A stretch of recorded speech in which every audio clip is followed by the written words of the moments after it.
The floorboard was empty. Lynette dropped to her knees and pressed both hands into the hollow space beneath it, feeling every corner, every edge, as if her fingers could produce what her eyes already confirmed was gone. The journal was not there. 3 years of secrets, 3 years of feelings she had never been permitted to speak out loud, 3 years of writing about a man she had no right to love, and it was gone. Someone had found it. Her mind moved fast and ugly through the possibilities, and every single one of them led to the same place, the same person. She pressed her hand flat against the cold floor and told herself to breathe and told herself to think, and then she stopped thinking entirely and she ran. She ran through the side door and across the wet grounds and did not stop until she reached the old stone cottage at the far edge of the estate, the one place no one would think to look for her. She pushed the door shut and pressed her back against the wood and squeezed her eyes closed and told herself she was safe here, that no one knew about this place, that she had time to think. Then the knock came. Quiet, deliberate. The knock of someone who knew exactly where she was. She didn't move. The door opened anyway, and he stood in the frame with the grey morning light behind him and her journal pressed against his side, and his eyes finding hers across the dark room with an expression she had never seen on his face before and never expected to see directed at her. He said 4 words. "I have read everything. Now tell me, if the person you had loved in silence for 3 years found every word you were never brave enough to say, would you stay and face them? Or would you run again? Drop your answer in the comments and tell us where you are watching from right now. It truly helps more than you know. And if this story already has its hand around your heart, hit that subscribe button, because what comes next will completely undo you." The journal was not where she had left it. Lynette Vale turned the loose floorboard over twice, then pressed her palms flat against the cold wood as if she had somehow missed it. She had not missed it. The space beneath the board was empty, and the breath she pulled in next came out as something close to a silent scream. 3 years. She had protected that journal for 3 years. 3 years of writing down every thought she was never allowed to speak out loud. Every evening she had watched the Duke of Ashfare cross the drawing room and felt something shift inside her chest that had no business being there. Every morning she reminded herself exactly who she was.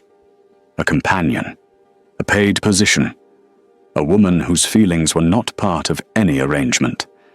And she had written all of it down, every last word. Now it is gone. She stood and pressed both hands against her stomach and breathed through her nose and tried to think clearly. The house moved around her the way it always did. Footsteps on the stairs below. The distant clatter of the kitchen staff. Somewhere above, Lady Portia Ashfare was attempting the same 3 bars of the same melody she had been working on since Tuesday. All of it is familiar. All of it today feels completely wrong. Lynette forced herself to move. She was the companion to Miss Harriet Fenwick, the Duke's ward, a position she had held for nearly 3 years. She had come to Ashfare House at 22, quiet and capable and grateful, and she had learned quickly how to be useful without being visible. She organized Harriet's correspondence, accompanied her to calls and visits, and read to her in the evenings when headaches made bright light unbearable. Present in every room and noticed in almost none of them, which had always suited her perfectly. Until the journal.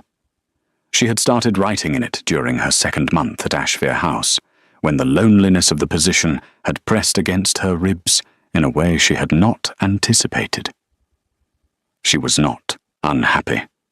She was genuinely fond of Harriet, who was warm and funny in a dry, unexpected way that caught Lynette off guard at least twice a day. She liked the house and its rhythm, and the wide, flat fields, and the particular quality of the late afternoon light when everything went gold at the edges. What she had not planned for was the Duke. His Grace, Dorian Ashvere, was 31 years old, the 8th Duke of his line, and the kind of man who walked into a room and made every other person in it adjust their posture without knowing why. He was not warm in the way Harriet was warm. He was precise, measured.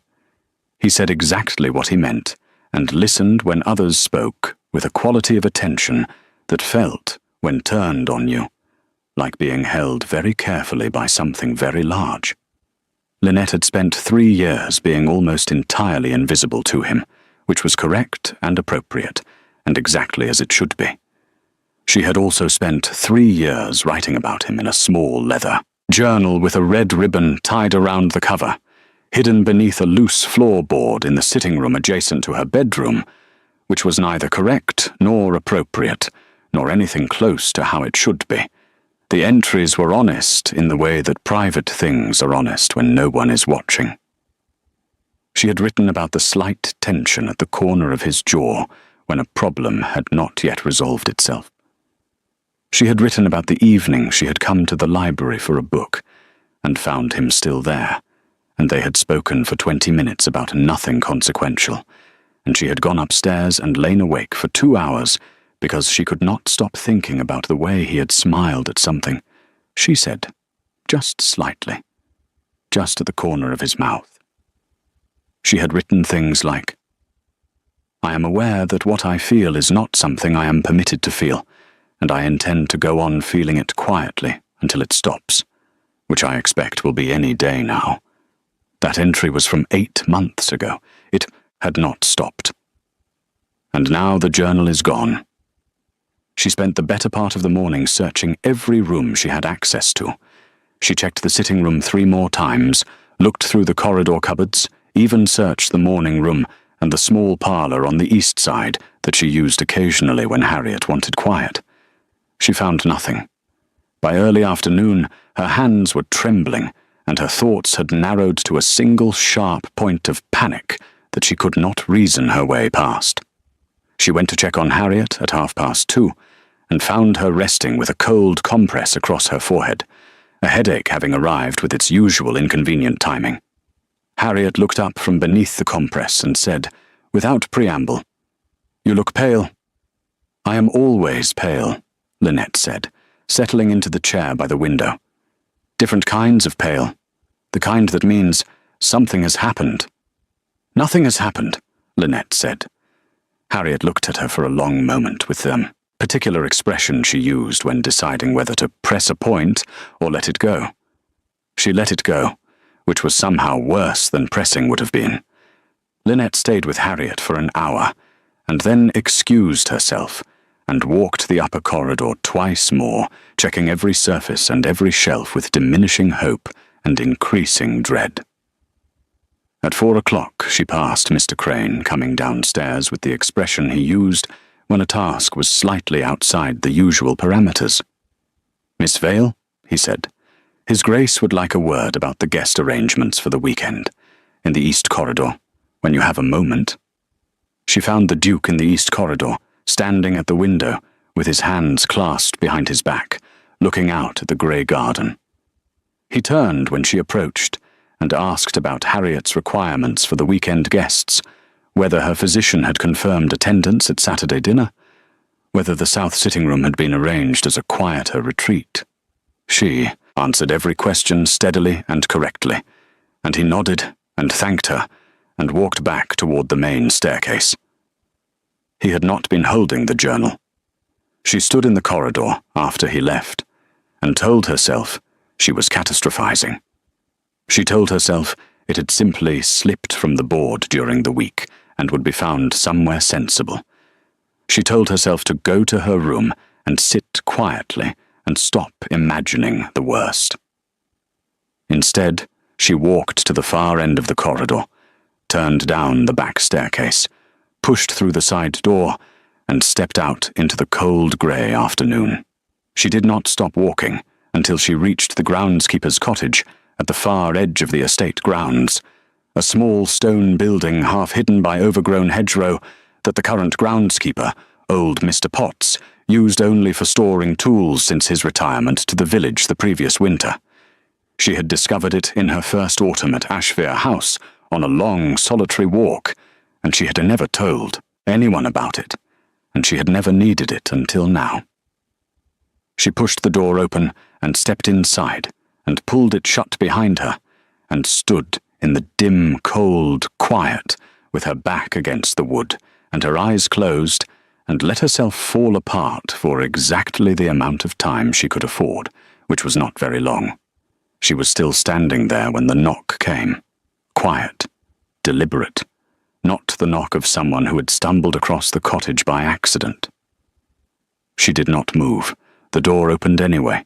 He stood in the frame with the grey afternoon light behind him, tall and still, his dark coat damp at the shoulders from the mist that had begun settling over the grounds.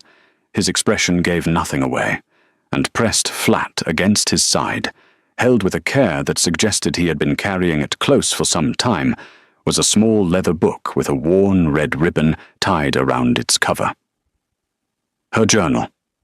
The world went completely silent around her. His eyes found hers across the dim room and held them, and he said, in a voice so quiet and so steady it nearly broke her apart completely, "I have read every word." She could not speak. She could not move. She stood with her back against the cottage door and looked at the journal in his hand and felt the full weight of 3 years pressing down on her all at once. "I found it on Wednesday evening," he said. "I was checking the window latch in the sitting room adjacent to your quarters. The board was already slightly displaced. I did not go looking." He paused. "I read the first page and I intended to stop. I did not stop, and I am not going to offer you a comfortable excuse for that." Still she said nothing.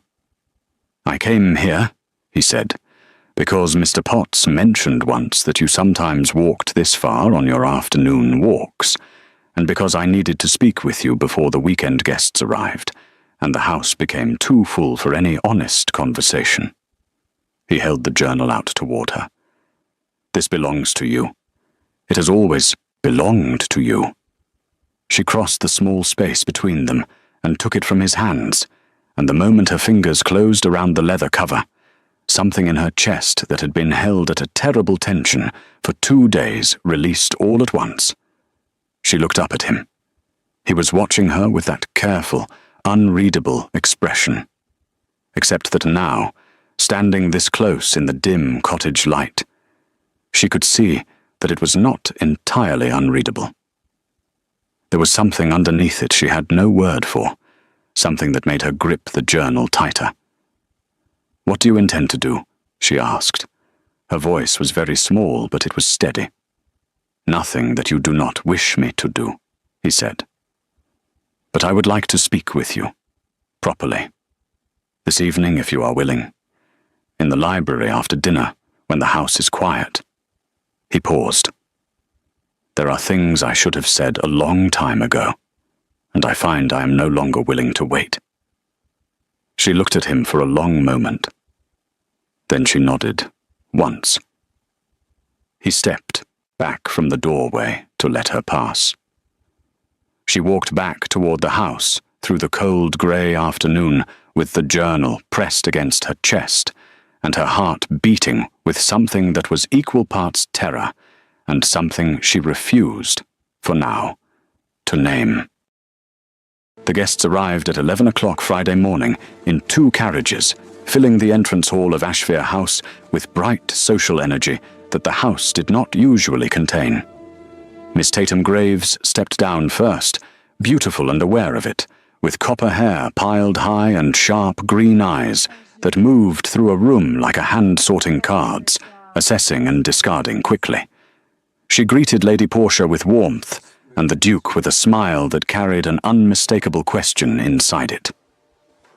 Miss Odette Fairfax followed, quieter, with a wide observant face and ink-stained fingers she had made no attempt to hide, already filing away everything she saw for later consideration. She shook the Duke's hand with a briskness that was almost impolite, which surprised him into a brief, genuine expression before his composure returned. Mr. Percy Wainwright descended from the second carriage already talking, 3 sentences into a story about a coaching inn incident involving a goose, a male sack, and a misunderstanding of spectacular proportions. Lady Portia laughed until her eyes watered. The Duke pinched the bridge of his nose. Behind Mr. Wainwright came 2 others Lynette had not expected. Lord Theodore Fenwick, Harriet's older brother, 26, and carrying the efficient confidence of a man who owned most rooms he entered. And beside him, introduced casually as a fellow from Wainwright's club, Mr. Sebastian Holt, lean and sandy-haired, with a quality of careful observation about him that reminded Lynette, uncomfortably, of herself. Lynette stood to one side of the entrance hall in her correct position, close enough to be useful, far enough back to be functionally invisible. Harriet stood beside her, headache temporarily in retreat, her dark eyes moving over the arrivals with sharp pleasure. "Theo looks well," Harriet murmured. "He does," Lynette agreed. "Also like he has been in London too long. That particular restlessness." Harriet tilted her head. "I do not know, Mr. Holt." "Neither do I." Mr. Holt chose that moment to look across the hall, and his eyes landed on Lynette with a directness that was not quite rude, but was more attentive than she was accustomed to from strangers. She held the look for a polite second and shifted her gaze, and when she glanced back he had moved on, already speaking to Lord Fenwick. The morning passed in the organized movement of settling guests, arranging rooms, managing the social arithmetic of people who all knew each other to different degrees. Mrs. Dallow moved through it all like a ship in mild weather. Mr. Crane directed the footman with clipped precision. Lynette stayed close to Harriet and performed her function quietly. At luncheon, she was seated between Mr. Wainwright and Miss Fairfax, directly in Miss Fairfax's line of sight. Miss Fairfax ate quickly, folded her hands, and looked at Lynette with frank interest. "You are Miss Vale, Harriet's companion." "I am," Lynette said. "Harriet writes to me, occasionally. She says you are the most sensible person she knows, which from Harriet is the highest possible compliment." "She is very kind," Lynette said. "She is accurate," Miss Fairfax said. "Harriet does not give compliments she does not mean." Across the table, the Duke was speaking quietly with Mr. Holt. Lynette was not trying to hear the conversation. She was simply aware of it, the way she was always aware of whatever was happening in his immediate vicinity, against her better judgment and general preference. On her other side, Mr. Wainwright was delivering the coaching inn story to Lord Fenwick at full volume, having decided the doorstep audience had been insufficient, and the full dramatic retelling was required. Lord Fenwick listened with the expression of a man still deciding whether this would be entertaining or merely very long. After luncheon, when the group dispersed into afternoon activities, Lynette slipped out through the side door for air and turned the corner, around the kitchen garden wall directly into Mr. Sebastian Holt. He caught her arm, released it immediately, and stepped back. "I beg your pardon." "Not at all," she said. "I was not watching where I was going." "Nor was I." He straightened his coat. His face showed its thoughts more plainly than he probably realized. "Mr. Sebastian Holt, we were not properly introduced this morning." "Miss Lynette Vale," she said, "Harriet's companion. I understand you have been here several years." "Nearly 3, she said, and shifted the conversation with the ease of practice. "Are you enjoying the county, Mr. Holt? It is rather quieter than London." "I prefer quiet," he said, and smiled with the genuine warmth of someone who meant it. "I am not particularly suited to London, despite what Percy believes." "What does Mr. Wainwright believe?" "That I need to get out more. That a weekend in the country with a duke and his charming household will be good for my constitution." The smile again, slightly wry. "Percy's solutions to everything involve other people." Lynette found, to her surprise, that she liked Mr. Holt. There was something disarmingly straightforward about him that made it difficult not to. She excused herself after a few minutes and went back inside and spent the remainder of the afternoon close to Harriet, reading aloud and arranging correspondence, doing everything her position required while the evening she had agreed to move steadily closer. At 4:30, Harriet set down her book and looked at Lynette with searching dark eyes. "Something is happening," she said. "Not something bad. Something different. You have been somewhere else all afternoon." "I am here," Lynette said. "Your hands are here," Harriet said. "That is not quite the same thing." Lynette looked at her and said nothing, because there was nothing she could say yet that would not require saying everything, and she was not ready for that. Harriet did not press. She simply reached across and squeezed Lynette's hand briefly and returned to her book, which was its own kind of answer. At 8:30, when the house had settled into its after-dinner quiet and the other guests had moved to the drawing room, Lynette walked to the library at the far end of the first floor and knocked on the open door. The fire had been built up properly, and the room was warm and golden.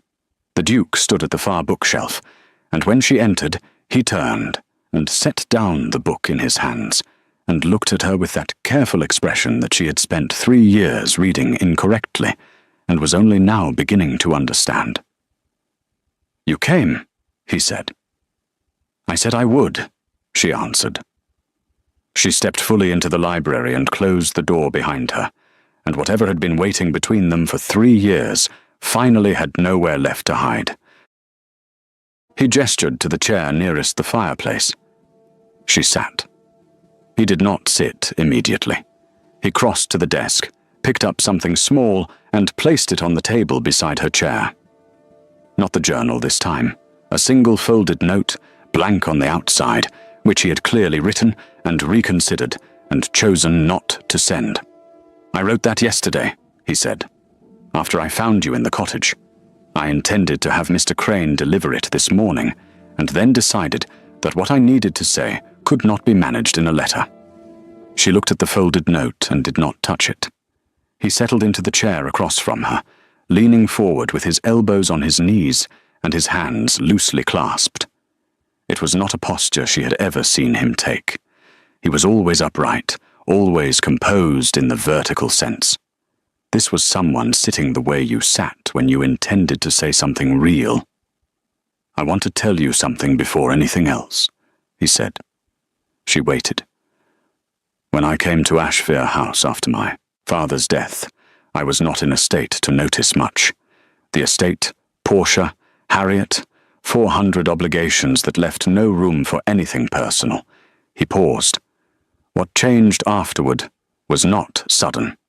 It was gradual, and I did not name it to myself until considerably later than I should have." "What changed?" she asked. "You," he said. "Not dramatically, not in any single moment I could point to, but you were honest and kind to Harriet in a way that had nothing to do with it, and when you spoke, you said exactly what you meant." Something moved across his face. "And you laughed at things that were actually funny. That sounds like a small observation." "It does not sound small to me," she said quietly. "No," he said. "I did not think it would." The fire burned low and steady to her left. Outside the library windows the night was fully dark, the grounds invisible beyond the glass. "The entry from the 14th of March, he said. She closed her eyes briefly. "You wrote that you stood outside this door for 7 minutes, then came in for a book, and we spoke for 20 minutes, and you went upstairs and lay awake thinking about it." He was quiet for a moment. "After you left that night, I sat in this room for another hour. Not working, just sitting." "Why?" she asked. "Because the most honest conversation I had experienced in longer than I could calculate had just ended, and the person I had it with was going to come down to breakfast the next morning and be perfectly correct, and I was going to do the same, and we were both going to continue doing that indefinitely." The tension appeared at the corner of his jaw. It was deeply unsatisfying. Despite everything, something close to laughter moved through her.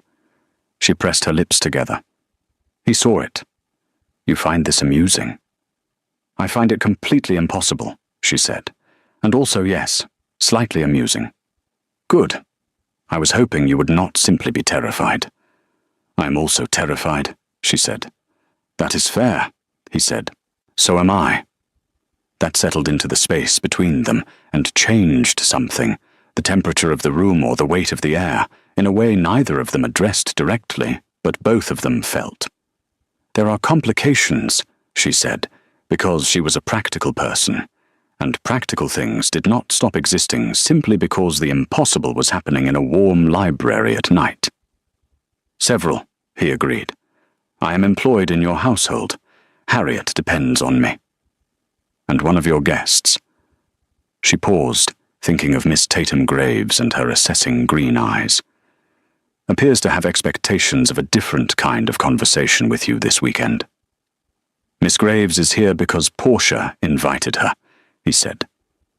"My sister has developed the habit of placing people she considers useful in my vicinity without consulting me. I have not encouraged Miss Graves. I will not." "She is very beautiful," Lynette said. "She is," he said, without hesitation. "So are you." The fire crackled once. She flushed, which she almost never did, and disliked herself mildly for it. "That is not a relevant consideration," she said. "No," he agreed. "It is simply a true one."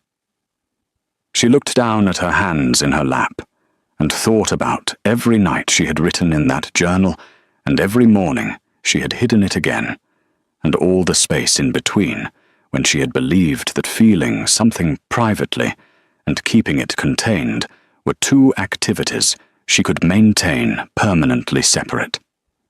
"What do you want to happen?" she asked. He considered it with the seriousness it deserved. "I want to know you properly. Not across a dinner table with 12 other people. Not in the corridor for 2 minutes before you excuse yourself.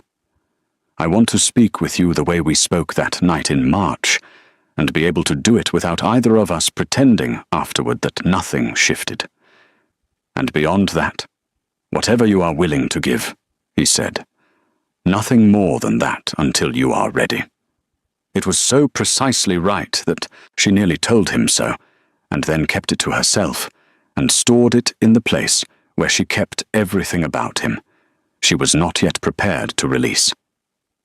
She stood, because if she remained in that chair by that fire much longer, she would lose the last thread of composure she was holding, and she was not ready for that. Not yet. "The entry from the 3rd of October, she said, stopping at the door. He went very still. "You were reading in the garden. Last warm day of autumn. You had left your coat on the bench and were sitting in your shirt sleeves, which you clearly did not realize anyone could see from the upstairs window." She paused. "I wrote 4 pages about it. I want you to know I am fully aware that this is excessive." She left before he could respond, which was the only way to leave that room with any dignity remaining, and she walked back to her quarters and sat on the edge of her bed and pressed the journal against her chest and breathed until her hands stopped trembling. 4 minutes later, Miss Odette Fairfax knocked on her door, holding 2 cups of tea and the expression of someone who had spent an hour in Mr. Wainwright's orbit and urgently needed a quieter intelligence to rest against. Lynette let her in without hesitation. Odette settled into the window seat and looked around the room with frank appraisal, and then looked at Lynette and said, without any prelude whatsoever, "The Duke looks at you, the way people look at things they have spent a long time trying not to want and have recently stopped trying." Lynette set her teacup down very carefully. "I noticed at luncheon," Odette continued pleasantly, "he does it when you are not looking directly at him, which suggests he has been doing it long enough to develop a system." "Odette," Lynette said, "you do not have to confirm anything. I am making an observation. She sipped her tea. "Harriet is genuinely fond of you. Not in the way people are fond of useful things. In this way, people are fond of people." Something warm moved through Lynette's chest. "I know. I am very fond of her." "Good.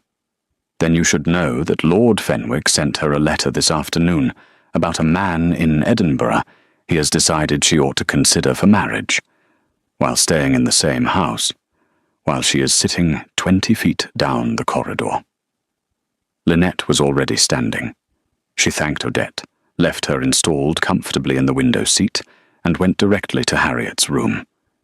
She found Harriet at her writing desk, with the letter open in front of her, and her dark eyes, very calm in the way that came just before a particular kind of storm.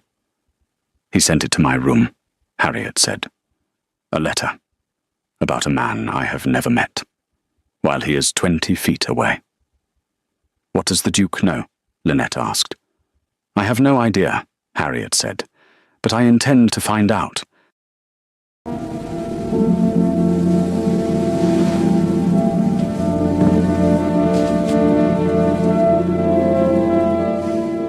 Dinner was an exercise in sustained performance, and Lynette had never been more grateful for 3 years of practice at being decorously invisible.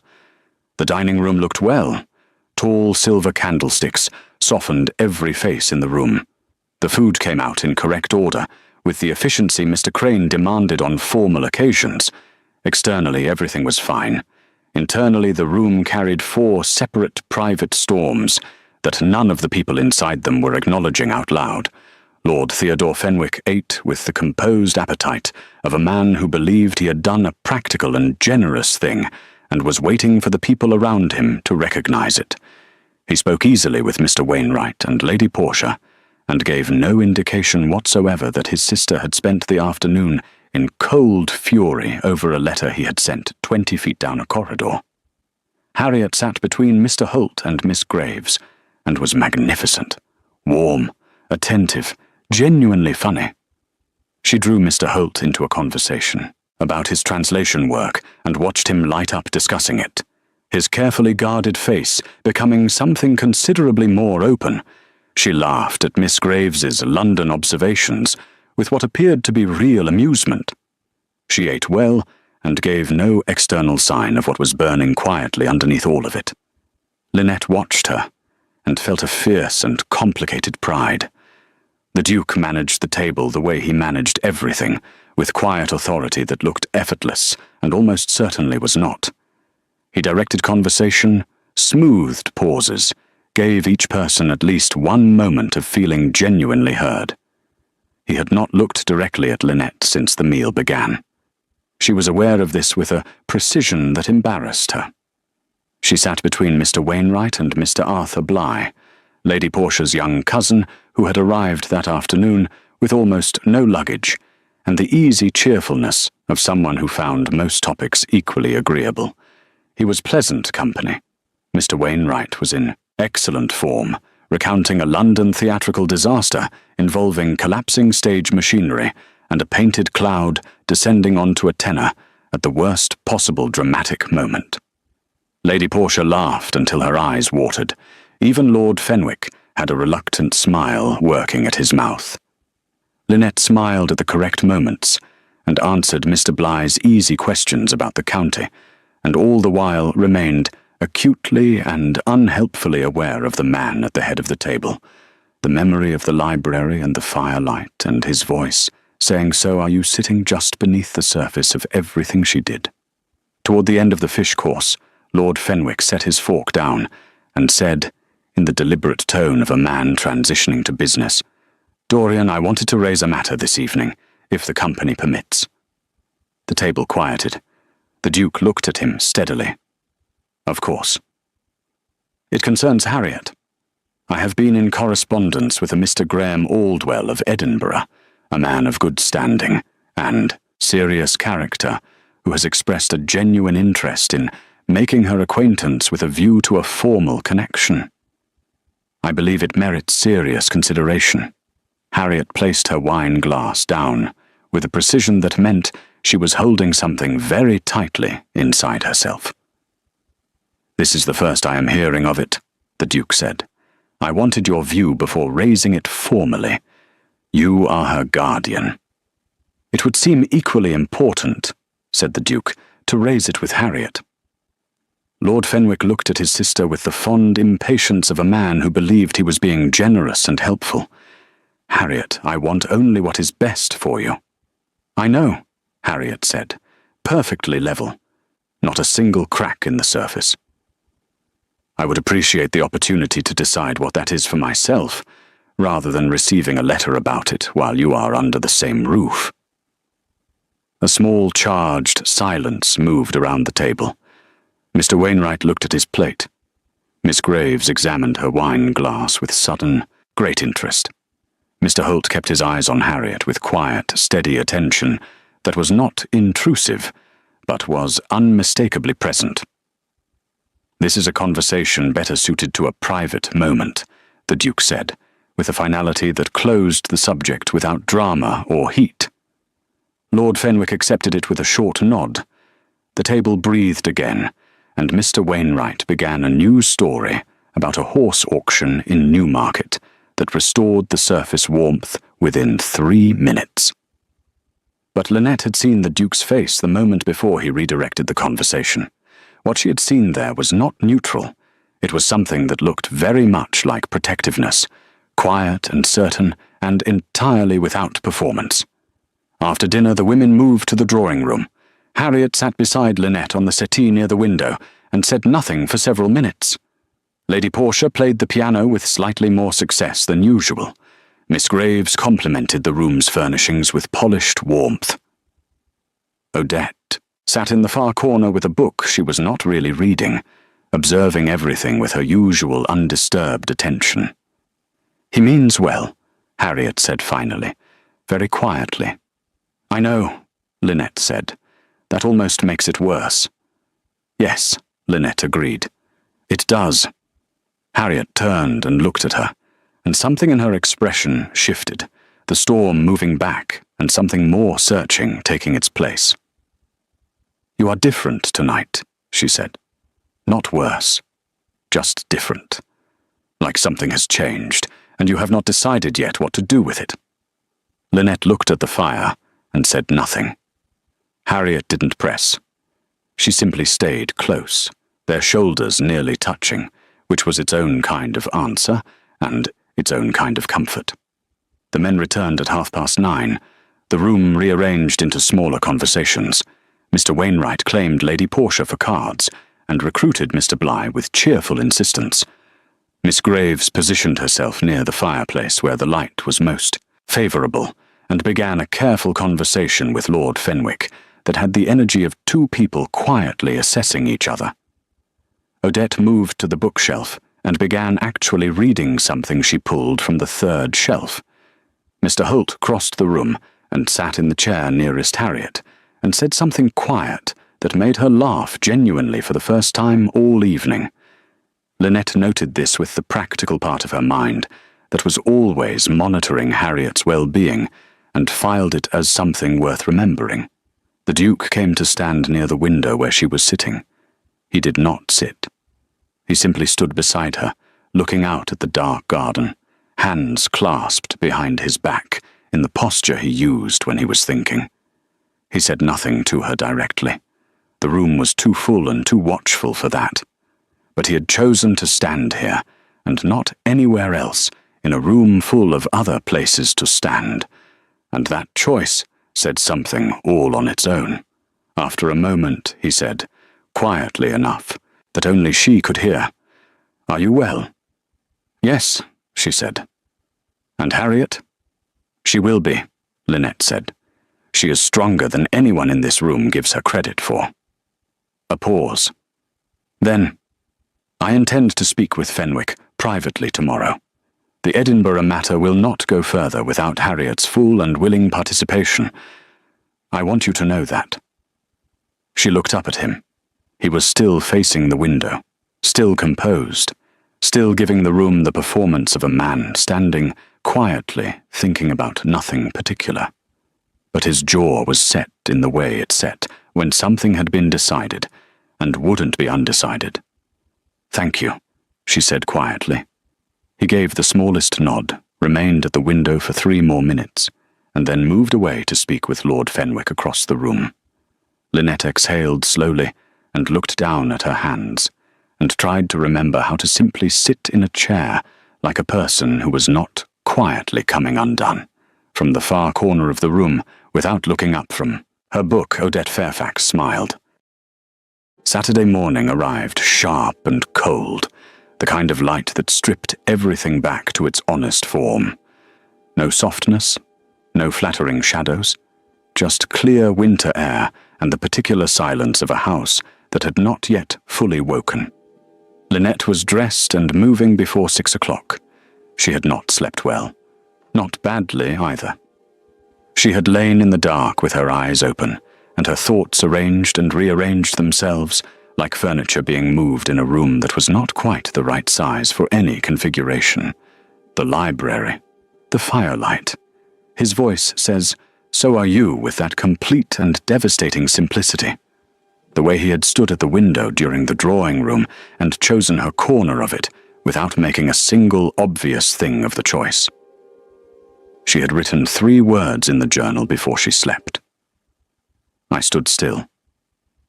She did not fully understand yet what she was going to do with any of it. But she understood that something had shifted permanently, and that the version of herself who had hidden feelings beneath floorboards and called it sensible was not coming back. She was crossing the lower corridor at 6:30 when she heard voices in the morning room. The door was not fully closed.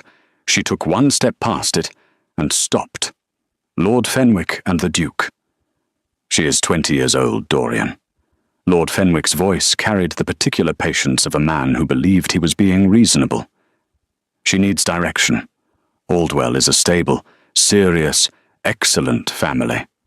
This is an opportunity. It is an arrangement she was not consulted about, the Duke said. Quiet, entirely final. She is young. She does not always know what serves her best. She is 20 years old, and she is one of the sharpest people in this house. Something had entered the Duke's voice that Lynette had never heard there before. Not anger. Something older and more decided than anger. I will not present her with a future she did not choose, and dress it up as a gift. That is not guardianship. That is management, and I will not do it. Silence. Then Lord Fenwick, quieter now. You could at least allow her to meet him. Let her form her own view. If Harriet wishes to meet him after being given the full choice and no pressure in any direction, I will facilitate it gladly. If she does not wish for it, the matter ends there permanently. A pause. She is not a piece in an arrangement, Theo. She is a person. Treat her as one. Lynette moved away from the door before the conversation could end, and either of them found her standing in the corridor. She went directly to Harriet and told her everything she had heard, quietly and without softening any of it. Harriet listened without interrupting, which was unusual for her, and when Lynette finished there was a long silence. Then Harriet picked up her teacup, set it down again, and blinked twice in rapid succession in the way she did when she was absolutely not going to cry, and was very serious about it. "He said that," Harriet said. "Not at all question," confirming something to herself. "Those exact words," Lynette said. Harriet stood and went to the window and looked out at the cold morning garden for a long moment. When she turned back, her expression had changed entirely. The storm was gone. What replaced it was something quieter and more settled, the look of a person who has just discovered that the ground beneath them is more solid than they had assumed.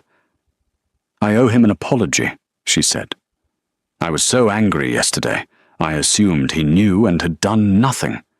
I did not consider that Theo had acted without telling him." She paused. "And I owe you a great deal for telling me." "You owe me nothing," Lynette said. "I owe you everything," Harriet said, with a firmness that closed the argument. She crossed the room and took Lynette's hands briefly and looked at her with those steady, dark eyes. "And I want you to know something. Whatever is happening between you and my guardian, and do not tell me nothing is happening, because I have eyes and I have known you for 3 years. I am in favor of it. Completely. Without reservation. You are not a lesser person because you came here as my companion. You have never been lesser. Not for a single day."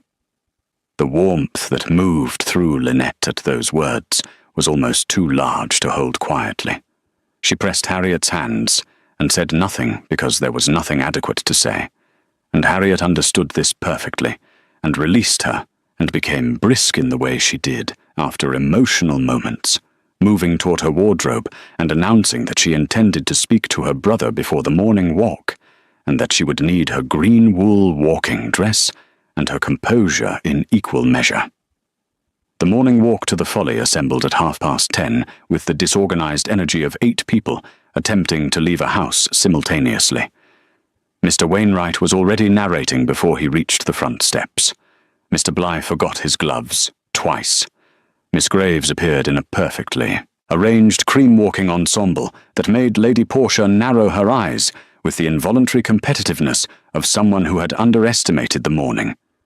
Odette fell into step beside Lynette at the back of the group before they had crossed the first field. "Harriet looks better," Odette said. "She does," Lynette agreed.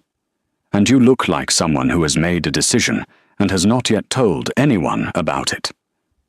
You are remarkably perceptive for this hour of the morning." "I am remarkably perceptive at all hours," Odette said pleasantly. "It is my most useful and most exhausting quality." She glanced sideways. "He asked Mr. Crane which path you usually take on your morning walks. Before breakfast. I happened to be in the corridor at the time." Lynette said nothing. "Still just making observations," Odette said, and smiled into the middle distance. The Folly was a 20-minute walk across the north grounds, a small stone tower that one of the earlier dukes had constructed for reasons history had not clearly recorded. Mr. Wainwright had 4 theories of increasing implausibility about its original purpose, all of which he delivered with great conviction over the course of the walk, while Mr. Bligh listened with genuine uncertainty about which to believe. At the Folly the group spread naturally. Lady Portia climbed the lower steps to look at the view. Mr. Wainwright followed her with the energy of a man who treated every small elevation as a personal challenge. Miss Graves stood at the base and directed architectural observations at Lord Fenwick, who was listening with the polite attention of a man still slightly chastened from the morning's conversation. Harriet and Mr. Holt arrived still deep in conversation, having fallen into it somewhere on the path, and apparently found no reason to stop. They moved to the east wall of the Folly, and continued talking with the absorbed quality of 2 people who had discovered an unexpected and mutual frequency.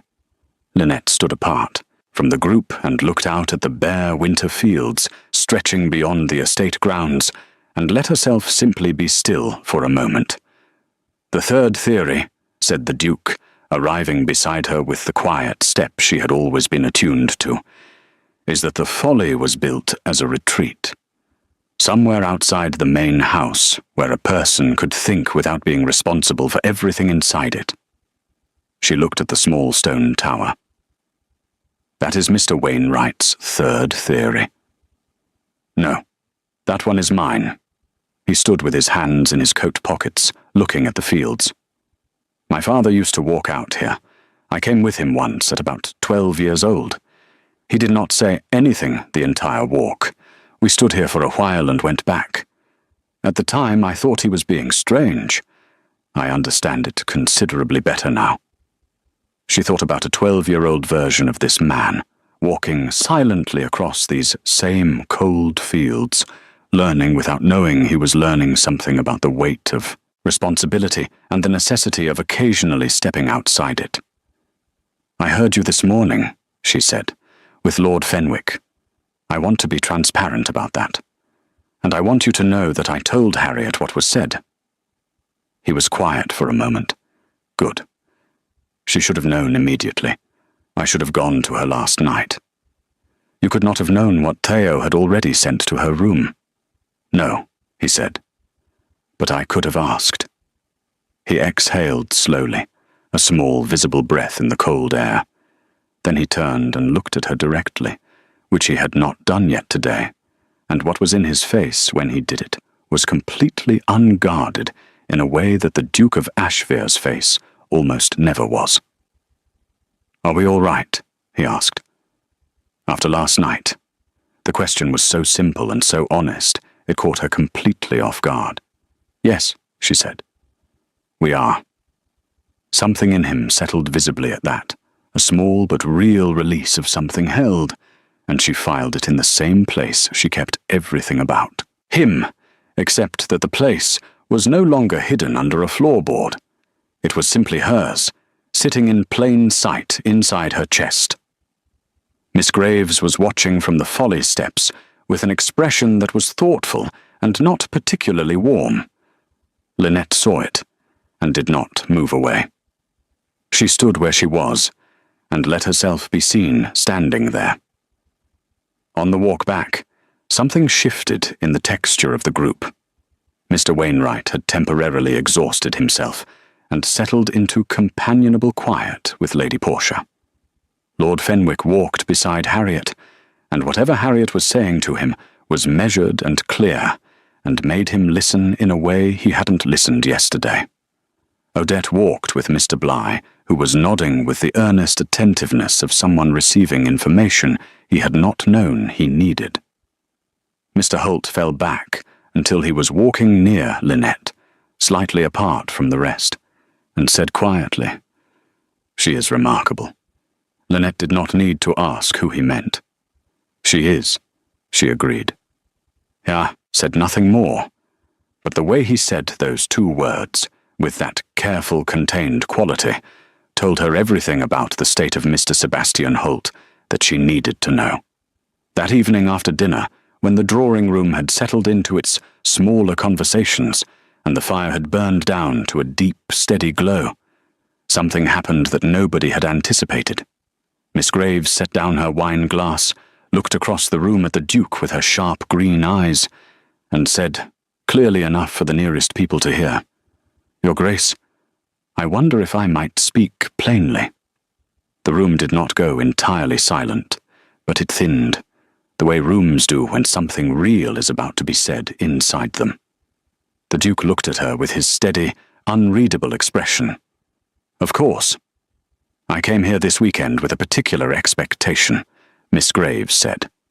She was composed, Lynette noticed, not wounded, not performing distress, simply honest in the direct way of a woman who had decided that honesty was more useful than strategy. "I believe Lady Portia may have given me reason for that expectation. However, I am not a foolish person, and I am not a person who requires a situation to be explained to her at length." She paused. "I simply want it acknowledged." A silence. "You have my complete respect," the Duke said, "and my sincere apology if any expectation was created that I did not intend and could not honor." Miss Graves nodded once. She picked up her wine glass again. "Thank you," she said. "That is all I wanted." And she turned back to her conversation with Mr. Bligh as though nothing of particular significance had occurred, which was, Lynette thought, one of the most dignified things she had ever witnessed. Lady Portia caught her brother's eye from across the room with an expression that was equal parts chagrin and reluctant understanding. He held her gaze for a moment, and something passed between them that was entirely a sibling conversation, conducted without a single word.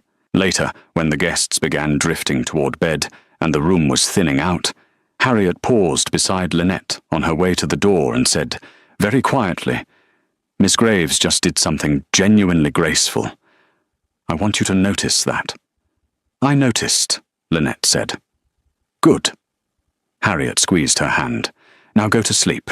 Tomorrow is going to ask something of you, and you will want to be rested for it." Lynette looked at her. "What do you mean?" Harriet smiled in the small, private way she used when she knew something she was not going to say yet. "Good night, Lynette," she said, and left.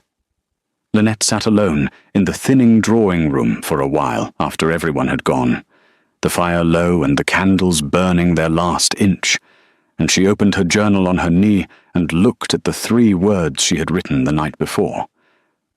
I stood still. Then she picked up her pen and wrote underneath them, and I did not look away. And she closed the book and held it in both hands, and let the quiet settle around her like something that had finally been allowed to exist. Sunday arrived the way resolutions arrive, quietly, without announcement, with a quality of finality that made everything feel both heavier and lighter at the same time. The guests were leaving after luncheon. The house knew it, the way houses always know when a particular season is ending, the particular quality of movement in the corridors, luggage appearing at doorways, conversations taking on the slightly heightened warmth of people preparing to say goodbye. Mr. Wainwright departed exactly as he had arrived, already mid-story before his luggage was fully loaded, this time about something that had happened at breakfast, involving a misidentified jam and Mr. Bligh's general willingness to believe anything he was told. Lady Portia embraced him warmly at the door. The Duke shook his hand with the expression of a man who was genuinely fond of someone he also found genuinely exhausting. Mr. Bligh left next, pleasant and uncomplicated to the last, shaking hands with everyone in the entrance. Hall with equal warmth, and telling Lynette sincerely that he hoped the county treated her well, which was such a simple and kind thing to say that she found she meant it completely when she thanked him. Miss Graves said her goodbyes with the same composure she had shown the previous evening, elegant and unhurried. She embraced Lady Portia. She shook the Duke's hand without any weight attached to the gesture, which spoke well of her in a way that required no commentary. When she reached Lynette, she paused and looked at her for a moment with those sharp green eyes, and what was in them was not resentment. It was something closer to recognition. One honest woman to another. "Take care of yourself, Miss Vale," she said. "And you, Miss Graves," Lynette said. She meant it, and she believed that Miss Graves knew she did. Odette was the last of the women to leave. She came to find Lynette specifically, walking past 3 other people in the entrance hall to reach her, and took both her hands and held them for a moment and said, "Write to me. Not occasionally. Regularly. I want to know everything." "Everything is a great deal," Lynette said. "I am aware," Odette said. "I want it anyway." She glanced once, quickly and deliberately, at the Duke standing near the door, and then back at Lynette, and her expression said everything her words did not. And then she was gone, out the door and into the carriage, with the brisk efficiency of a woman who had said what she came to say. Mr. Holt was the last guest to say goodbye. He shook the Duke's hand and thanked him with genuine warmth. He said farewell to Lady Portia and to Lynette and to Mr. Crane, and then he turned to Harriet. There was a pause between them, one beat too long to be purely social, 2 people standing in a doorway with something unfinished between them that both of them were aware of, and neither of them was yet in a position to address directly. "I will be in London in the spring," he said. "So will I," Harriet said. Her voice was perfectly steady, and her eyes were very bright. "Then I hope we will meet again," he said. "I expect we will," she said. And she smiled at him with her full, honest smile, the one she reserved for things she actually meant, and he carried it with him all the way to the carriage, and Lynette watched him go with the quiet satisfaction of someone who has just seen the first line of a very good story written. Lord Fenwick was the final departure. He had spent Sunday morning in a long conversation with Harriet in the garden, 3 full circuits of the east lawn, their pace slowing and their heads drawing closer as the circuits progressed.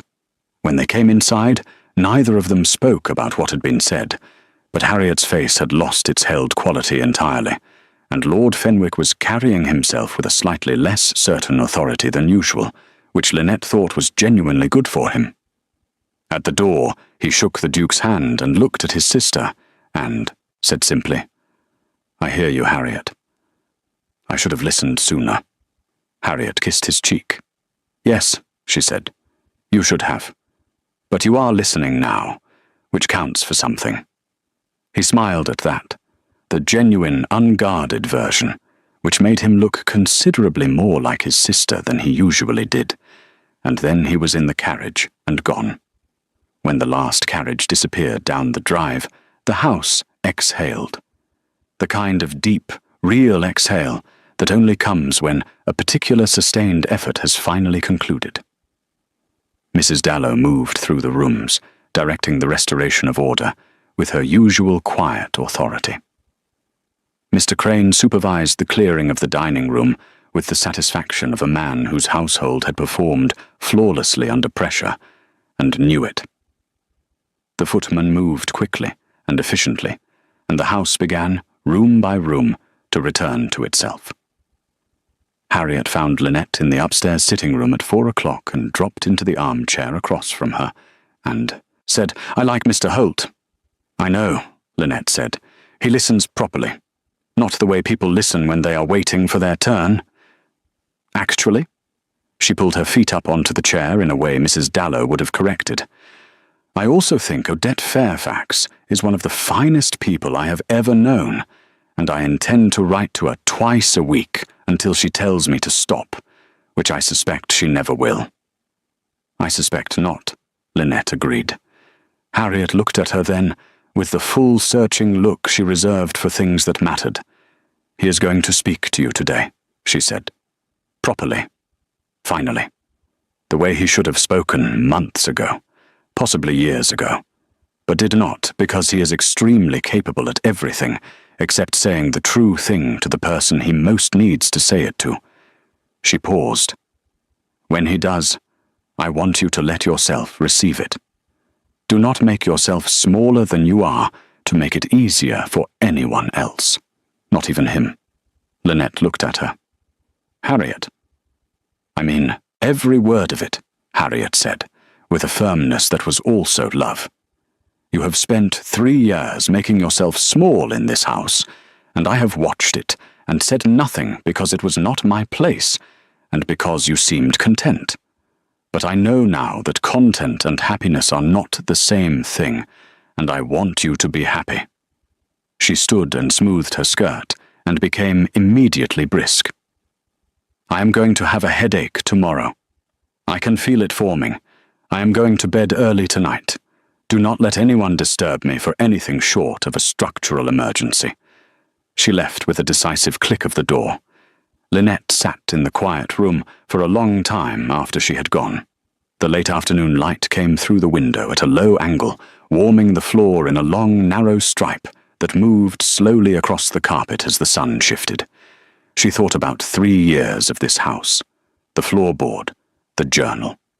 Every morning she had tied the red ribbon, and every evening she had untied it, and all the space in between where she had been honest only with herself. She thought about standing still in a cold field and what it had meant.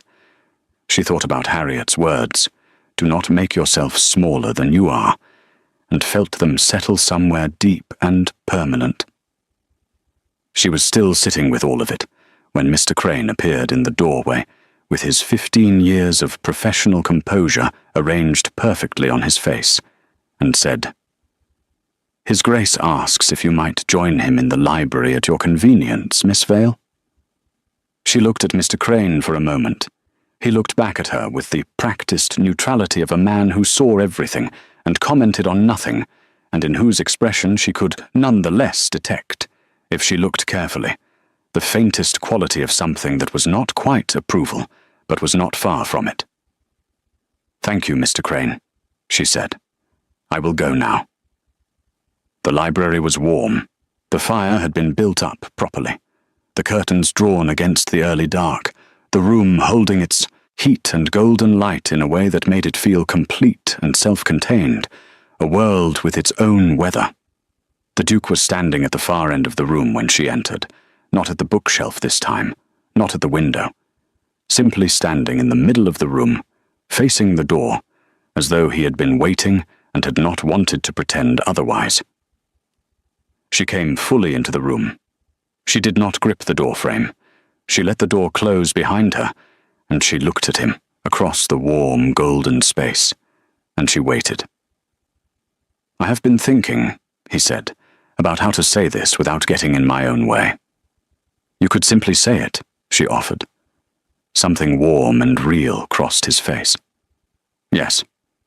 He came toward her slowly, stopping when there was a comfortable but not distant space between them, close enough that she could see every small thing his expression was doing.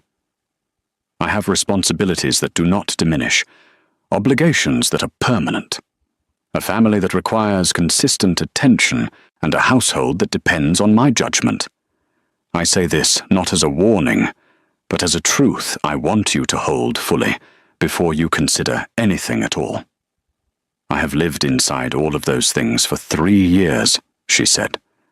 "I understand their weight." "I know," he said. "And you stayed. Through all of it. Every difficult season and every complicated month. You stayed, and you were honest, and you were kind, and you made this house a better place than it was before you came." His voice was very steady and very quiet. "And I am in love with you. I want to be completely clear about that. Not uncertain, not cautiously hopeful. I am in love with you, and I have been for longer than was comfortable, and I am done conducting myself in a way that prevents me from saying so." The fire, the light, the room held its breath around them. She thought about every word she had ever written in the journal, every entry she had hidden and tied, shut and pressed beneath a floorboard and told herself was safe. She thought about the moment she had thought it was all over, standing in the empty cottage with her back against the door and the knock that had come. And him in the doorway with the journal pressed against his side, and those words, steady and irreversible. "I have read every word." She thought about everything she had been too careful to say for 3 years, and she decided, firmly and finally, that she was done being careful with it. "I wrote something in my journal the night before last," she said. 3 words. I stood still. She held his gaze without flinching. "I wrote it because that was the moment I knew what I was choosing. When you asked me not to move away in that field, and I chose to stay, I knew exactly what I was doing." He crossed the remaining space between them and took her hand in both of his, warm and certain, and looked at her from the distance of 2 people who had finally stopped pretending. "What were you choosing?" he asked, quietly, like he already knew and wanted to hear her say it. "You," she said. "I was choosing you. I think I have been choosing you for a very long time, and simply did not have anywhere honest enough to say it until now." He lifted her hand and held it against his chest, directly over his heart, and the gesture was so deliberate and so simple and so completely without performance that every remaining defense she had dissolved entirely, and she did not try to rebuild any of it. They stood there in the warm library with the fire burning steadily behind them, and the winter night pressed dark against the windows, and 3 years of careful distance, finally, completely gone. They talked for 2 hours, not about practical arrangements, or what Lady Portia would say, or what Mrs. Dallow would think, though all of those things existed and would need their proper time. They talked the way they had talked that night in March that she had written 4 pages about, except that this time neither of them would go upstairs afterward and fold it quietly away. This time it was allowed to exist in full daylight, or in firelight, which was close enough. When she finally stood to leave, he walked with her to the library door and stopped there and looked at her in the warm gold of the dying fire. "The entry from the 2nd of January, he said. She blinked. "You memorized the dates." "I told you I read every word," he said. "I meant it precisely." He paused. You wrote that you had decided to stop feeling what you felt because it was not useful and not appropriate and would not lead anywhere worth going. And then you wrote that you had made that decision the previous evening and were already failing at it by morning. She laughed, the full unguarded version, the one she kept only for moments when there was no performance required of her and nothing to manage and nowhere to be except exactly where she was. He watched her laugh with an expression that was completely open, the most open she had ever seen his face be, like something that had been held shut for a very long time had simply and finally decided to stop. "I was spectacularly bad at stopping," she said. "I know," he said. "I am deeply, permanently glad." She walked back through the quiet evening house, past Mrs. Dallow, giving instructions to the night staff with her usual composed efficiency, past Mr. Crane, making his final round with his usual air of a man who had seen everything and would take it all to his grave, past Harriet's closed door, where a lamp still burned softly, and the faint sound of a turning page said the headache had not yet arrived, and the night was still peaceful. In her own room, she sat at the small desk and opened the journal and untied the red ribbon for the last time in the way she used to untie it, alone and quiet and careful. She looked at what she had written. I stood still, and I did not look away. She picked up her pen and wrote underneath both lines, slowly and clearly, and he came to me, and I let him. She closed the journal. She tied the ribbon. And then she did something she had never done in 3 years of keeping it. She set it on the desk in plain sight, not beneath the floorboard, not tucked into a drawer, not managed into a smaller space than it deserved. She left it there, small and leather-bound with its worn red ribbon, sitting in the open like something that no longer needed to hide, because it did not. Because she did not. In the library at the other end of the house, a lamp burned late into the night. The Duke of Ashfire sat in the chair beside the fire with the particular stillness of a man who has said the true thing at last, and found it not only received, but returned in full. He was not reading. He was not working. He was simply sitting in the warm, quiet room with the deep and genuine peace of someone who had stopped waiting for something and found it waiting for him instead. Outside, the winter night settled over Ashfire House completely, dark and still and full of the particular rest that belongs only to things that have finally, after a very long time, been allowed to be exactly what they are. And inside the house, in 2 separate rooms, connected by 3 years of careful silence, and 1 small journal with a red ribbon, 2 people sat with the truth between them at last, no longer hidden, no longer managed, no longer anything less than completely real.